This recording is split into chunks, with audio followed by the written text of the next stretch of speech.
Kafanı. Benden destek var. Bana Abi şu anahtarı bırak ya. o çantayı falan bırak amca. Şu çantayı bana ver. Anahtarı bana ver. Anahtarı da bana ver. Abi şu. Abi şu anahtarı içine koysana.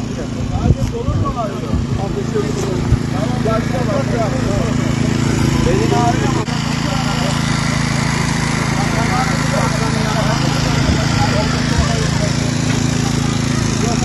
Kapı kapında var. Güzel. Amca ellerini karnıma şöyle bir şey tut.